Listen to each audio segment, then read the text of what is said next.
U.S. President Donald Trump walks with the 3 Americans released from North Korea. Mark Wilson, Getty Images Democrats face a political minefield ahead of President Donald Trump's historic meeting with North Korean leader Kim Jong Un. How to root for success for a president they usually want to see flounder.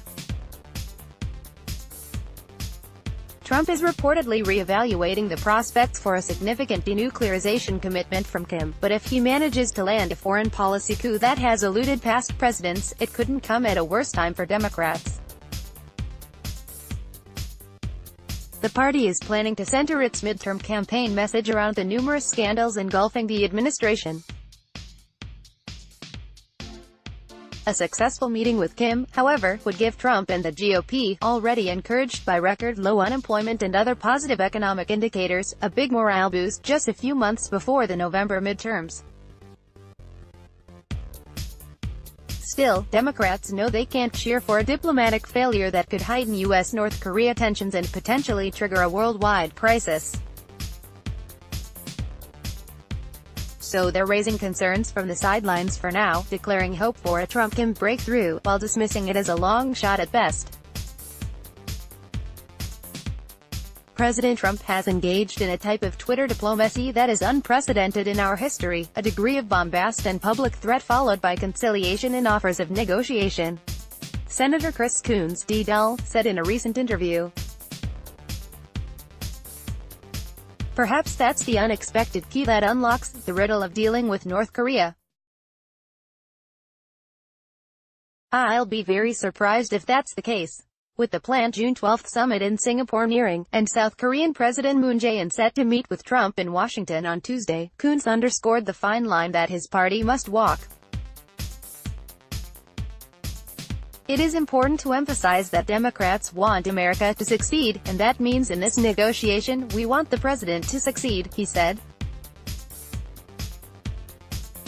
Not at any cost.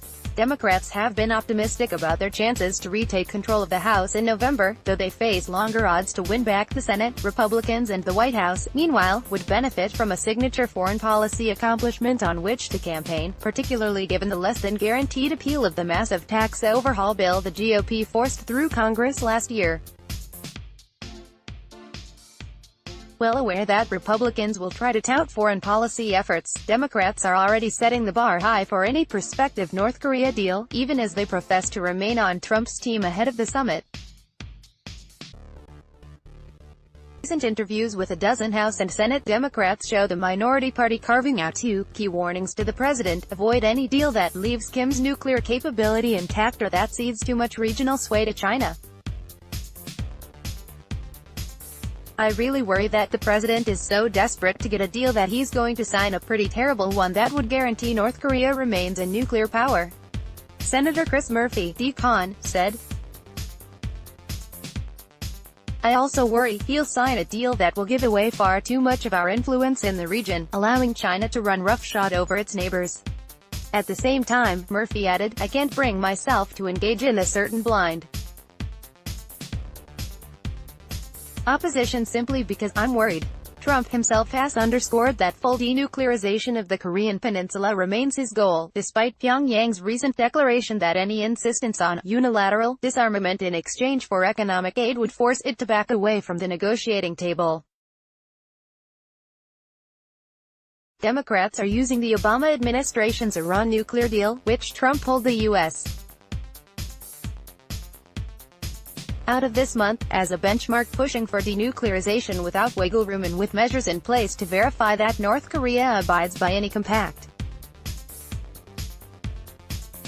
Senate Minority Whip Dick Durbin, D. pointed to provisions of the Iran Pact that he said should be included in any agreement with Kim, including third-party inspections of North Korea's nuclear program that can yield verifiable results. Other Democrats say Trump's decision to back out of the Iran deal, while popular with his base and a campaign pledge, means he will have to meet even tougher standards with a North Korea accord. Because Trump ripped up Iran because it wasn't adequate, even though it was working, that means the threshold has moved way up, said Representative Jerry Connolly, DVA, co-chairman of the Korea Caucus. It can't be an Iran-like agreement. It is absolute denuclearization, total and complete, and absolute verification of same, total and complete. Anything less than that is failure. Beyond the substance of any future deal, Democrats are also starting to define a critique of Trump's freewheeling style ahead of his date with North Korea's erratic leader. "We are very clearly grading on a curve, right? Because it is absolutely smart for him to walk back from war, but that doesn't mean he's handling this properly," Senator Brian Schatz, D. Hawaii, said. Some Democrats worry that Trump's constant boasting about his skills as a dealmaker will lead him to feel an urgency to reach some agreement with Kim, even if it's not beneficial to the United States.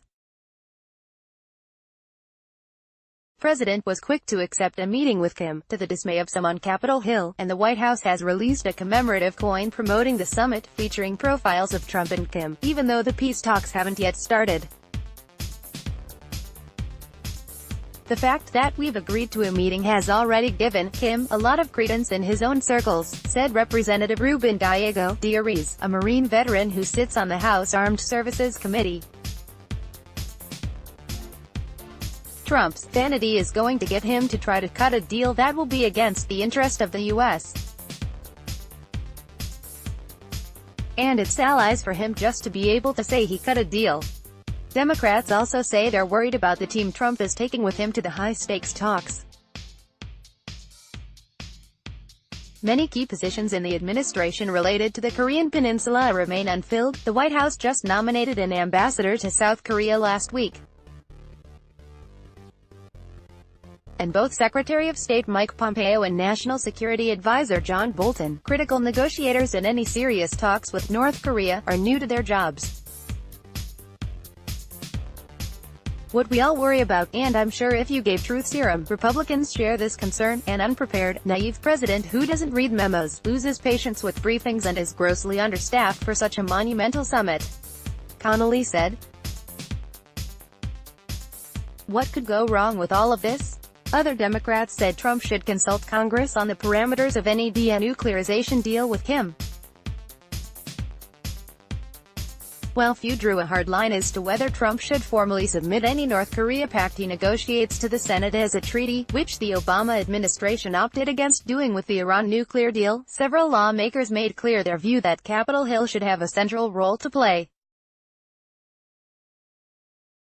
"It got to be in close consultation with Congress, so that we know the strategies throughout the whole process, starting now," Senator Ben Cardin, DMD, said. "But I don't see a confrontational situation. I think that we want to work together, still, despite a wariness of giving Trump too much credit before the summit even takes place." Democrats praised Trump for choosing talks over threats.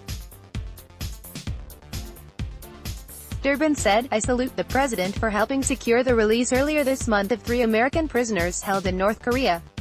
I've got a kid in the military. If it's good for our safety, then I'm going to say good things about it," Senator Tim Kaine, DVA, said. "I think what he did in Iran is already making the world less safe."